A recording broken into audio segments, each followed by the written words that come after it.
Мурунку пресс-конференцияда мен айтып өткөнмүн. Баягы Алимов Арзымат Ош областық ички иштер башкармалыгынын тергөө кызматы тарабынан сексуалдык мүнөздөгү мажбурлоо аракеттери менен айыпталып, азыркы учурда Араван райондук сотунда каралууда. 15 жашар кызды зордуктады деп күнөөлөр интернет булактарда жүрөт. Мурунку интервьюларда айтып өткөнмүн, дело боюнча соттук медициналык экспертизанын заключениясында денесине эч кандай зарар келтирилген эместиги көрсөтүлгөн. Соттук психологический экспертизанын корутундусунда жалган сүйлөгөнгө жөндөмдүү деп такты көрсөтүлүп турат.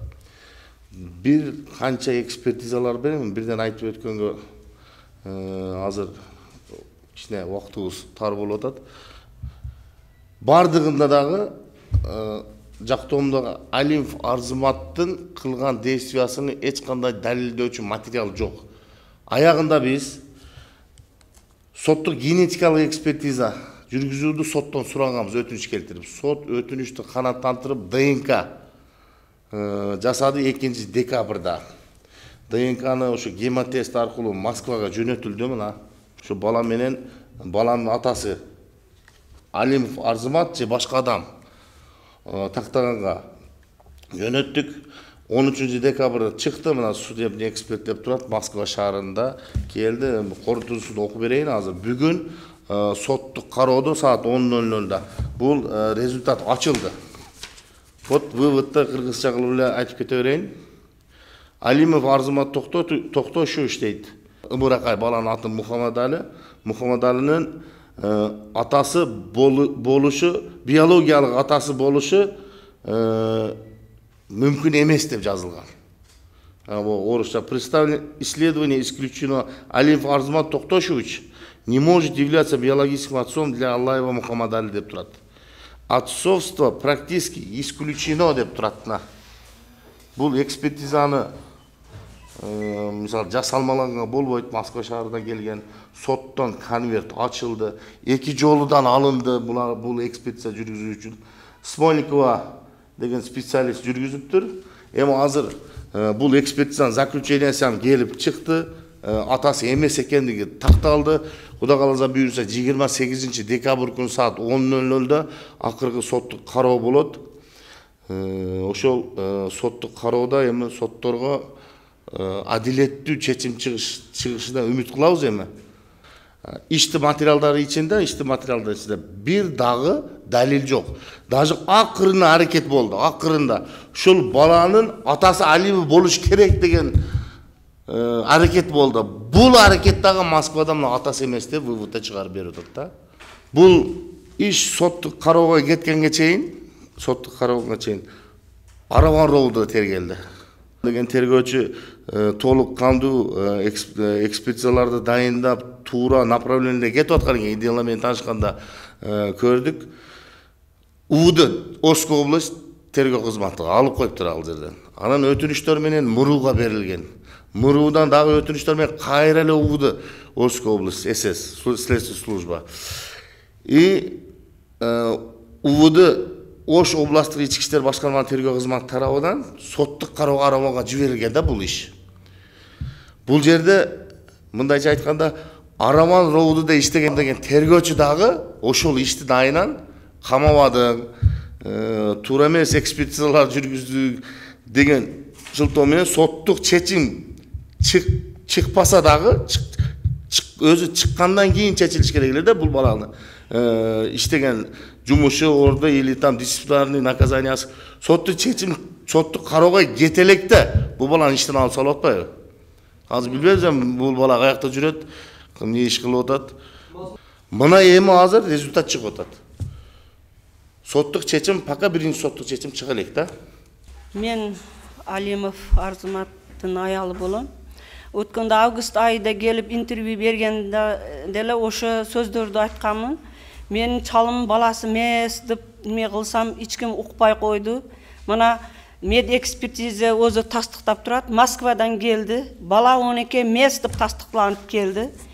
Men oga чейин неме болсам болдум. Балдарым күйөөмдүн акчасыны, пенсия акчасыны токтотуп койгон. 1 жылдан бери албайбыз. Мына балдарды акчасыны алып, чалыма дарыга киргизип жүрдүм. Чалымы почкасы ооруйт, кантты диабети бар.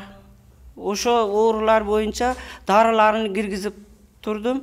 Мына ушу балдарым акчасыны, немесини, тамагын кыйып киргизип жүрдүм ошо немесине.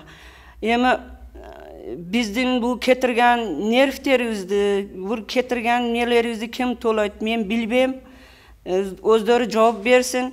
Мен ошода айтканмын, балдарды атын айтып бергенмин, ошо балдар тийиштик кылган ошо кызга деп айтсам, бирөө мага сөзүмө уккан жок. Балдарды ошонча акчасын алып, мен азыр атын айтпайм, өздөрү табасын эми. Ошонча акчасын алып коюп берди. Баары Россияда жүрөт. Ким табат эми о балдарды? Ким жооп берет? У баланын атасы ким? Ким жооп берет эми? Жооп берсин бере турган жерде. Бизге доомат кылганы үчүн ошо силер чоңдордон сүрөнөлөрөм жооп берсин ата-энеси. Бизди ушунча нервтерибизди кетирген балдарым желкесini көтөрүп көчөгө чыгара албай калды балдарым. Мен дагы кыйналдым. 1 жыл болду. Мына өткөндө мурдагы жылы 21 январда эме кылган, колго алган. Ошо боюнча СИЗО мекемендасында отурат. 1 жыл болду мына. Ким жооп берет ага? Мен чалым сахары бар, ошо оорулар менен жатат. Мен эми соттун немесini күтүп турам. 28 декабрда сот чечим чыгарып, адилеттүү чечим чыгарып беришини суранам. Мен чалым оору чең, чалымы эчтекеси жок. Өздөрү билет, ана мед экспертизаларым тастыктап турат. Ушу соттон мен чоңдордон суранам, бизде адилеттүү чечим чыгарып беришин. Балдарымы пенсиясыны толукка ошо дары дармекке чалымга СИЗО мекемендасына киргизип жүрдүм. Балдарымдын тамагын кыйып, мен яман кыйналдым. Аптекалардан карыз болуп кеттим мен. Элди жарымдан карыз болуп кеттим. Эми аны ким толойт? Ким жооп берет ага? Биринчи булар доомат кылганда арыз жазыштан мурда 10 күн, 15 күн даярданган. Оларчы даярданып, анан арыз жазып туруп, анан бизге арыз жазып эле бизге кирген. Биз билбейбиз аны. Үйдө отурат элек. Кирип, биз арыз жаздык. Бала сеники, менин кызымы ошондой кылып коюпсуң. 500 000 акча бересиң, үйүңнү бир тарабын өткөрүп бересиң деп бизге неме койгон алар. Биз жок бербейбиз. Чалым айтты, мен жебеген самсага акча төлөбөйм, мен бербейм эчтеке. Бар эмне кылсаң кыл, отурсам отуруп чыгам, жооп берсем жооп чыгам. Бирок акыйкат чечилет бир күн. Акыйкат чыгат, ошодо силерне сүйлөшөм деп айткан. Мына акыйкат чыгып, мына ДНКсы онуки эмес деп тастыктанып келди мына. Акыйкат чыкты, Кудайга шүкүр. Силерден сураналам, ошо немени акыйкатты немеге адилеттүү чечим чыгарып беришиңерди үмүттөнөм. Assalamu alaikum бардыгыңыздарга. Мен аты жөнүм Алимов Дастанбек Арзыматович. 1999 жылы төрөлгөнмүн. Көстүнүл оңкус оорусу менен төрөлгөнмүн.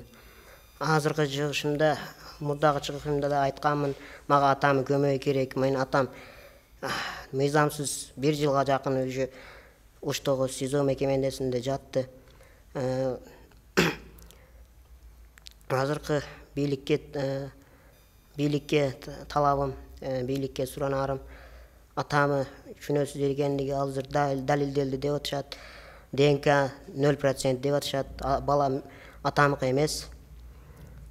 Эми мага 28-inde азыр ДНК даяндалып келсе дагы атамы азыркы учурда чыгарбай жатышат. Эми акыркы сот 28-inde дешип атат.